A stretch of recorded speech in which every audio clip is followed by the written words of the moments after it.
So we've taken a trip out today and we're at Lepe Country Park, which is in the New Forest.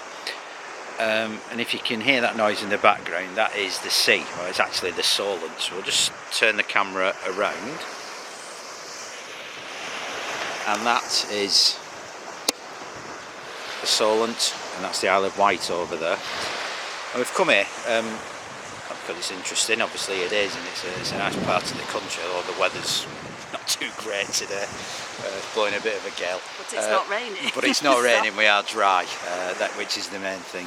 But at Lepe there is a great bit of military history actually, which I didn't know was here, and I found out about a couple of days ago, so we thought we'd have a look, and it's linked heavily to D-Day. A lot of military history around this part of the country. A lot of it is connected with D-Day, but this is quite unique what we're going having a look at. But it's a bit of a walk from here, but like I said, hopefully it should be pretty good. And we've got lots of yachts. We think it's Cows Week as well. It is Cows Week, and I think there's currently a race going on over there, because can you see they've all got the same coloured. There's you probably won't pick it up though, because they've got black sails, and there's a load more coming. So I'm presuming that they're doing. Yeah. It's good weather. It's good weather for yachting, believe you me. You could probably go for rapid rate of knots up on this, but it is Cows Week, so there's absolutely there's loads of yachts out there. There is a warship over there, one of the regular red funnel ferries. I think they sail from Southampton to the Isle of Wight, so plenty to keep us occupied here. But won't be able to brush my hair when I get home. Weather. Well, I'm okay about in the hair stakes. That never really bothers me, but lots to see. So we'll crack on and get walking. We're here. The wind is blowing, as you can probably tell, and it's whipping up real gusts at time, which is obviously fantastic for the yachts sailing in Cows Week and whatever. I wouldn't swap anything to be out there today on the Solent. It looks quite rough. Of course it looks rough to us, but probably to them it's probably just a gentle breeze. But anyway, we're nearly where we're going to get into the really interesting stuff, and why a lot of people come here down to Lepe Park. Blue skies would have been nice. Yeah, it would really. The yachts are sort of blended into the overall grey. Yeah, cloudy mess. White, black and grey sails tend to disappear a little bit, but you get what you're given. And it is summer. I mean, let's be honest. It's of anything else. Right, so we're here now, and this is what a lot of people come to this point in Lepe Park for. And like I said, I didn't know this existed until a couple of days ago. I spotted it on something and thought I'd come down here. And this is the remains of one of the sites where the landing craft were loaded up with troops, men and supplies for D-Day.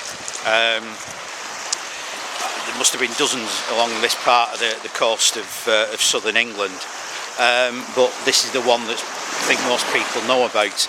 And these blocks of concrete here, they're from the road that was laid for tanks and things to drive down. Obviously we're on a beach here, so you had to put something on there to make sure that it would stand up to the wear and tear. And the two posts out there in the water are what they call dolphins, and they're all that remains of piers that were built for the landing craft to pull up to and other ships for soldiers and supplies to be loaded onto, and then they'd sail off up the Solent. This was a big staging area for the ships of the Armada, basically, that was to take the troops across to Normandy. And like I said, it's quite interesting because there's a lot of stuff written and spoken about, and books and films and goodness knows what about what actually went on the other side of the channel, but very little sometimes about what went on this side. And of course you needed a starting point. You needed to get everything under control and marshalled to make sure that it worked like clockwork on the other side. So this is quite interesting. Like I said, this concrete slabs here are from the Second World War and were used, as you can see, to come up to the level where the platform would run across to the dolphins, and men and supplies would be loaded onto the ships and then obviously taken away.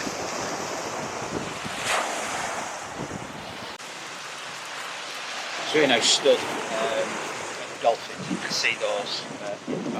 That would have a support running along to it. And that way then you get troops and supplies going into the boats that are tied up there, the sort of landing craft and smaller vessels that they used for D-Day. If you look down at this bit on the beach, this is the bit that's really fascinating. They look like lumps of chocolate, probably the hardest chocolate you'll ever have because they're made out of concrete.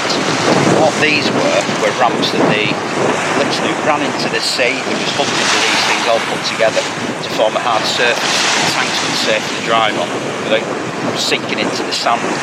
What they do was to get the LCTs that were called landing craft tanks. They literally drive them up to these concrete ramps, drop the bow at the front, like the bow you've seen Saving Private Ryan, that type of thing. They've got bigger craft that they could get tanks on. They literally drive those up, drop the ramp at the front, and then the tanks, probably Shermans, Churchill, something like that, would drive over these concrete blocks and safely get on board onto the LCTs.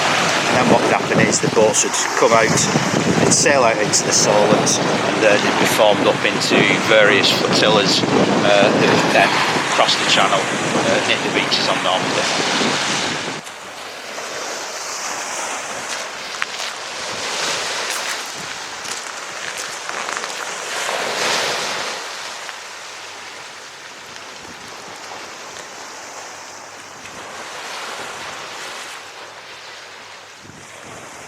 There's still quite a lot of structures left around here.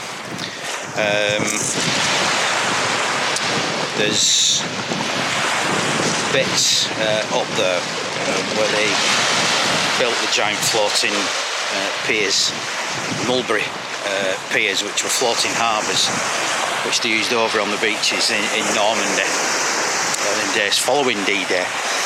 Obviously to make sure that they could keep the supply of troops and ammunition and tanks and vehicles and everything going, because they didn't capture a port until a lot later in the campaign. So they had to have some way of making sure they could move huge amounts of vehicles, etc., across the channel in a safe way. So they came up with the idea of mulberries, which were giant floating pontoon harbours, and they constructed 6 or 7 of the pontoons here, and once they built them, made out of concrete, and they were floating, they just literally rolled them into the sea, and then they got towed across the channel. Again, you're talking about these things nearly 80 years ago they were doing this, and it's absolutely fascinating to think that you know, could we do something similar these days if we needed to?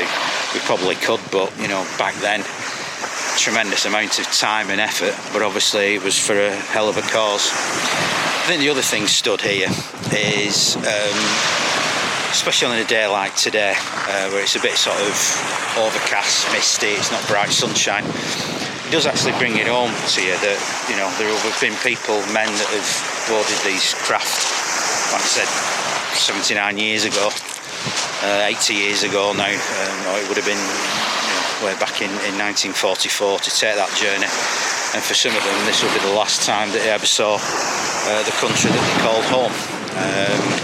So again, rather poignant, but it does make you think, doesn't it? And also something we should be thankful for, that there's people willing to give that sacrifice so we can enjoy the life that we lead these days. So this is Lepe Point, Lepe Country Park. Really fascinating. I mean, we love this sort of stuff. Add in the history though around it being involved with D-Day and the military history. It really is somewhere that if you're down this neck of the woods, certainly worth a visit. And again, just take time to reflect on what all this was actually about.